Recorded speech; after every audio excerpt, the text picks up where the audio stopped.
morning, everybody. Welcome to the first of our National Women's Leadership Network events. Very lovely to have Cheryl with us from Wagada Digital, who I'm going to introduce in a minute. So just a couple of things from us. So if you you just need to click on a spare chair to get onto a table. So please do have a look at that. Make sure you join a table for the discussion part of the event. So just a few updates from me coming up. So we have sent out an email. Hopefully you have seen it. If you haven't, please do just pop something in the chat to me or Mal. So running up to International Women's Day, which is the 8th of March, we're going to be running some features around inspiring and successful women. So we're asking for a small picture, headshot, and a biog, and we'll be putting those on the website, and then also we'll be featuring them rolling through in the newsletter every week. So if you haven't sent in your biogs, please do that. It'd be lovely to have those in there. So we'll be running those all the way through up to the 8th of March, and we'll continue after the 8th of March as well. And we'll be hosting International Women's Day at Hartbury College this year. So please do have a look at that. After this, I will send you the link to book onto that. It's always a lovely event. Always inspiring to hear the stories and also catching up with everybody as well. So that's the 8th of March. The awards are coming up. So we've got just slightly over 1 month. So the awards closing date is the 29th of February. So still time to get your entries in. Again, I'll send the link. There are 17 categories, so there is something for every organisation to enter. So please do have a look at that. The awards are on the 14th of June at the Cotswold Water Park Hotel, the De Vere Hotel. It's beautiful. It's a lovely hotel, and we've got a bit more space this year to accommodate people to come along, because last year we just literally ran out of room. So we've got a bigger space this year. Leading up to the awards, so we've got breakfast, an awards breakfast next week at Cheltenham Town Hall. So we'll be hearing from Clarkson Evans, so from Lindsay Young, the CEO of Clarkson Evans, so their journey from family business to management buyout and sort of their growth plans and development plans, and also from Laithwaite's going to talk about best place to work certification. So please do join us for that, the 7th of February. And we've got a lovely event on the 6th of March with John Lewis in Cheltenham. So please do, anybody come along to that, you know, bring some colleagues. It'll be a lovely evening. So there'll be shopping, there'll be updates about the awards, there'll be opportunities. They're going to do all sorts of makeup, fashion show, lots of different things. It's the lead up to the Cheltenham Festival as well. And we're really grateful for our sponsors for the awards. So we know that our headline sponsors, BPE Solicitors and Abbey Business Interiors.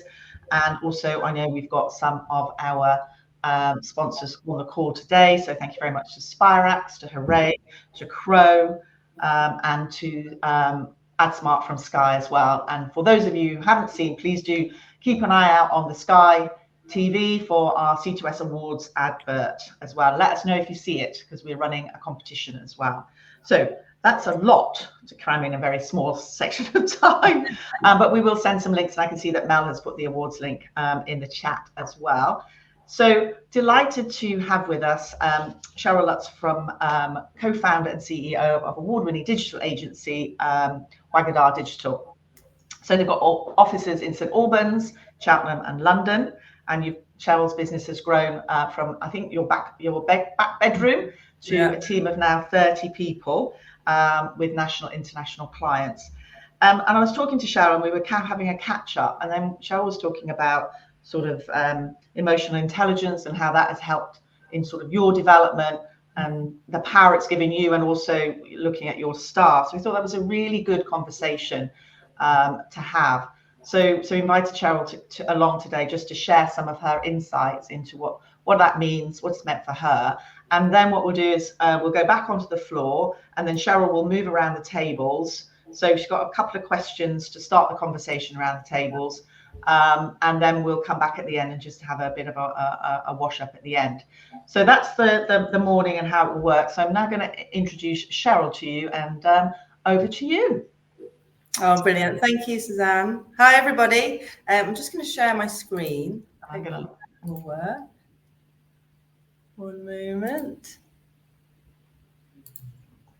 There we go. Did that work? Does everybody see that?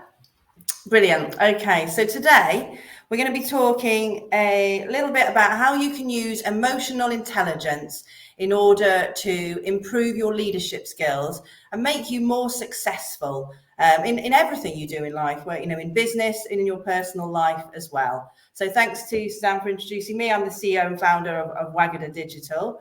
So what I'd like to talk about today is a superpower of how you can grow and develop and make your business more successful. So when we're talking about emotional intelligence, we're talking about those people skills, those communication skills, the way you connect with other people, the way you negotiate, and how you can relate to others and how you bond with others. So you can imagine these are really important skills in every part of your life. So we need our emotions. Our emotions are key to us because they tell us how to act and react in certain situations.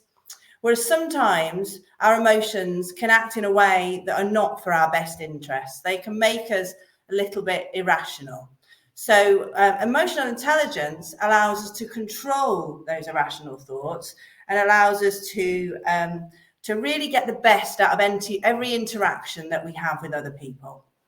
I think in today's environment, we tend to value technical skills above emotional skills, but actually there's lots of evidence that shows that our emotional skills are actually the most important ones when it comes to identifying how successful we might be in life.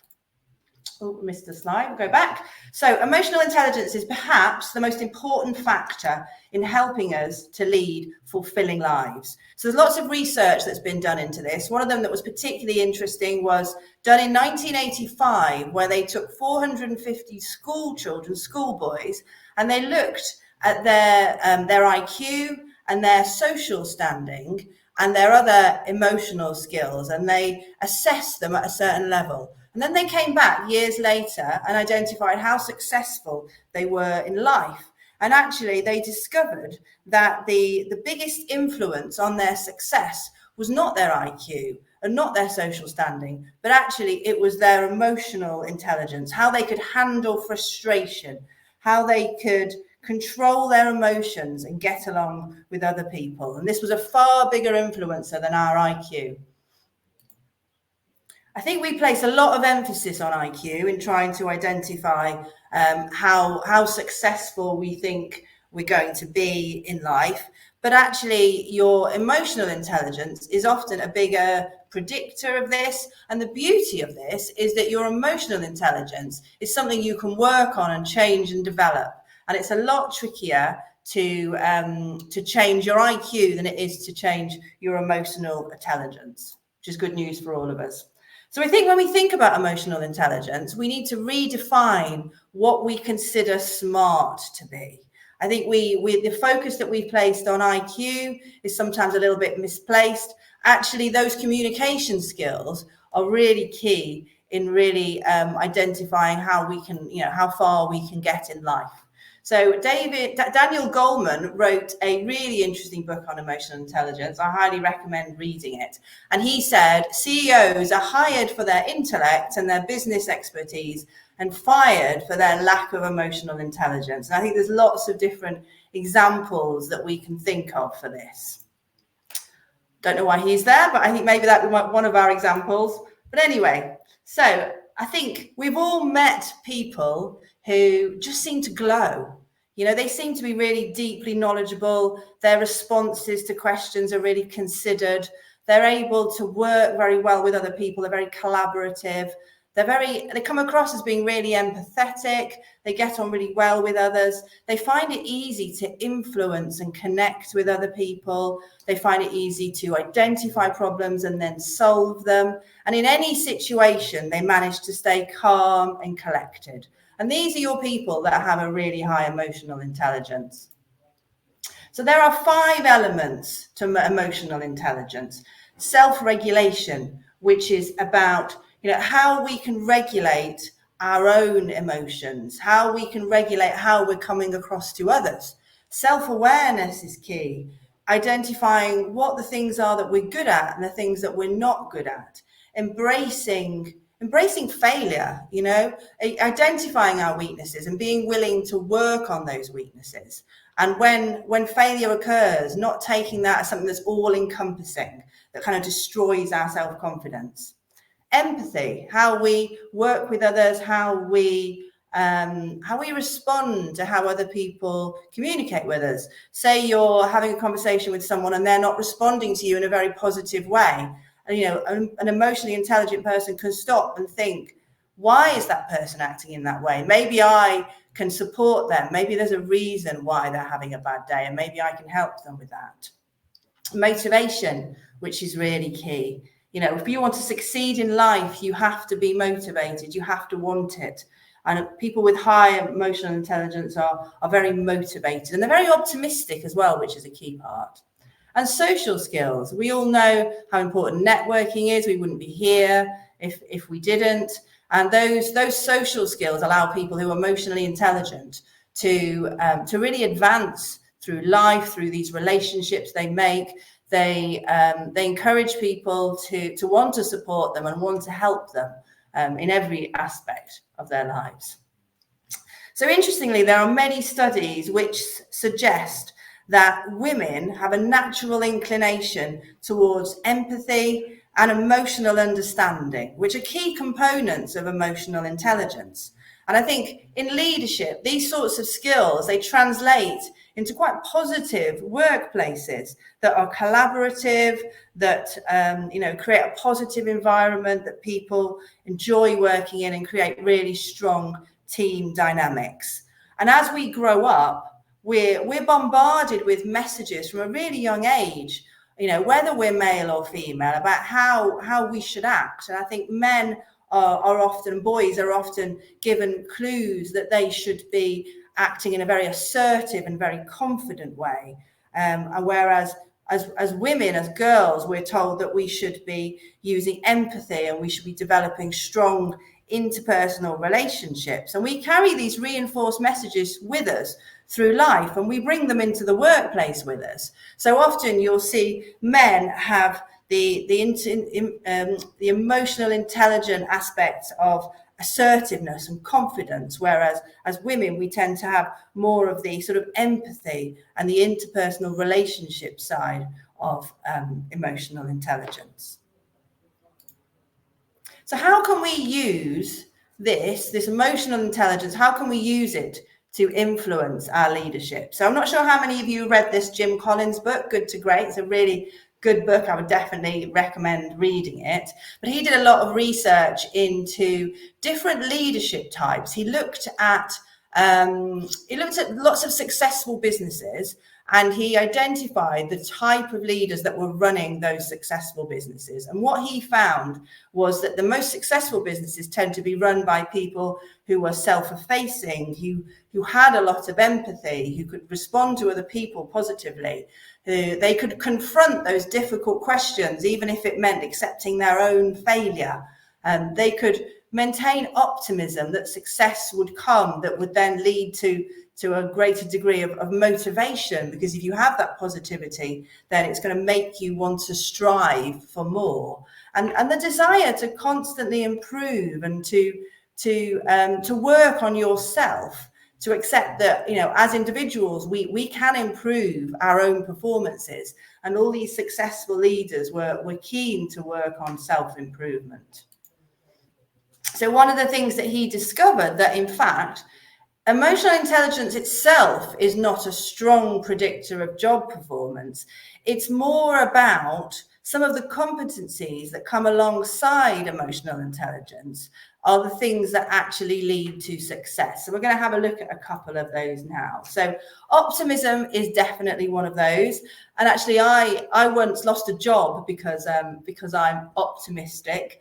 I went for a job interview at Toys R Us as a buyer, and I thought, this has got to be a positive place to work. They're selling joy. They're selling toys. This has got to be a positive environment. And actually, it was a really really toxic environment. It was obvious as soon as I walked in. And in the job interview, this is really early on in my career, the woman said to me, are you a pessimist or are you an optimist? And I'm clearly an optimist. And I said, no, I'm definitely an optimist. I believe that's really important, because unless you're optimistic, you won't strive forward. You won't be motivated. You won't have those goals placed in front of you that you think you can achieve. And she said, no, that's absolutely the wrong answer. I'm a pessimist. You need to be a pessimist, because otherwise you won't be able to identify what will go wrong. You won't be able to be prepared for those things that are going to go wrong. Thought, well, that's going to make it quite difficult. If you know everything that's going to go wrong, it's going to be quite difficult maybe to move forward. But later on in the interview, she actually said to me, are you going to be the sort of person that goes to cry in the toilets if I'm horrible to you? So I knew at that point it was not a place that I wanted to work. So back to the optimism thing, there's lots of research that was done into success, business success, when people are optimistic. And one of the really interesting ones was when salespeople were success. They were assessed for optimism. It was identified early on whether they were optimists or whether they were pessimists. And then they went away, did their jobs for a year, and the researchers came back and they looked at the success of those salespeople, and it was identified that salespeople that were optimistic were 40% more successful than salespeople that are pessimistic, which is so interesting, isn't it? How important it is to have that mindset, I think. So coming on to the next point, which is growth mindset. So I'm not sure how many of you have heard of growth mindset. It's a really, really interesting topic. And I think in life, we tend to either have a growth mindset or we don't have a growth mindset. So those people that have a growth mindset believe inherently that a person's ability can be improved through effort and learning. So that our ability is not finite. It's not something we're given. It's something that can be worked on and that can be developed. And this is a skill that I look for very much in my team at Wagada Digital, because digital marketing is changing all the time. We need to be learning all the time. We need to accept that there's always more to learn. And feedback is really key. So someone who has a growth mindset embraces feedback as a learning opportunity. And I tend to find that those people who don't have a growth mindset, if there is some feedback to give to them, or potentially some criticism, they embed that in their entire person. They can't take that as a piece of information that they can use and learn from. They take it as a sign that they are inherently failing as a person. Someone with a growth mindset is willing to take risks because they don't see failure as devastating. So they're happy to try things out and try new things out and see where they go. So Benjamin Barber said that he doesn't divide the world into the weak and the strong, or the successes and the failures. He divides it into the learners and the non-learners, which very much demonstrates how important I think the growth mindset is. So we've identified that this emotional intelligence thing is something that's really important for us, and it's something that we can develop and can grow, as opposed to IQ, which is much more difficult to influence. So what can we do to improve our emotional intelligence? So I've just got a few tips for you here to help you have a think about how you can go about constantly working on your emotional intelligence, so to support you, in your personal and professional life. So one of the things that you can do is really develop self-awareness and introspection. Look internally, look at who you are, look at what you're doing and how you're behaving and how you're acting, how people are responding to you. Seek feedback and embrace it. When you receive feedback, use it productively, use it to make improvements to the way you behave and the way you work. Feedback can be a really positive thing. When you see something from somebody else's perspective, it can really help you to see how you're coming across. Practice empathy. So think about when you're talking to other people, think about the why. Why are they feeling like this? What is it that's making them feel like this? And how is there a way that I can support them to maybe feel a little bit differently, to help them feel a bit better? Mindful listening is a really important one. I find myself often in situations where people are struggling to listen. So mindful listening is more than about just leaving a gap in a conversation for someone else to speak. It's really about thinking about what someone is saying to you, and really asking questions about that thing and digging deep into it. I do find myself often in conversations where I feel like we're always having two conversations, because no matter what I say, it doesn't influence what the other person response is. So that's not a mindful conversation at all. That's just two people talking. Managing stress effectively is really key, because if we don't manage stress, we can't take control of our emotions, we can't practice empathy, we can't put other people first. It affects the way we can behave, in our day-to-day lives. Thinking about your own emotions, thinking about how we've come across in a situation, how we've reacted to different situations, and pause before responding. Manage your own reactions, because whilst your reaction might be a genuine reaction, and we obviously all want to be authentic and genuine, your reaction will have an effect on someone else. So thinking about what you want to get out of this conversation, and maybe managing your reaction in order to get the response that you want from the person that you're talking to. Stay positive. I very much believe in staying positive, being optimistic. Be very mindful of your non-verbal conversation. So, we can communicate so much without meaning to. So have a little think about what we might be communicating without intending to. And take the time to form positive relationships. The more we can form those positive relationships, the more feedback we might get from other people. Positive relationships while we're networking can lead to all sorts of positive things that come back to us. We can help others, they can help us. So there's lots you can do, in those relationships to support you to be more successful in your life. So that's about it. I've got a few discussion questions here that I'll talk you through, but I'll put them in the chat and then I'll join you on the tables. So discussion question number 1 is, can you think of any examples of when you've seen emotional intelligence at play in the workplace? So either high or low emotional intelligence. So they could be positive experiences or negative experience. Can you list 5 ways in which strong self-awareness can help support your business goals? Do you believe that you have a growth mindset or a fixed mindset? And can you think of some examples? And do you think people with a fixed mindset find it easy to embrace the fact that they have a fixed mindset? And how do you approach failure? What's your, how do you react when you've realized that you've failed on something? So that's it. Thank you ever so much. I'm going to copy these into the chat now. I'm going to stop sharing my screen and I'll copy these in the chat. And Suzanne is back. I'm back. Thank you very much. So I just popped out very quickly. Look, there we go. Here's my good to great. Well done book. And what I liked also was my bookmark for Stacey. So an ISO quality bookmark I have in my good to great. It's a really good book. I mean, it's been around a long time, but doesn't make it any worse in terms of longevity, in terms of what it says in there. And what Jim Collins has written. So we use this book in our strategy workshop as we talk about the BHAG, so a big, hairy, audacious goal. So being, stretching yourselves, being ambitious for yourself and your organization. So it is a really good book. We highly recommend that as well.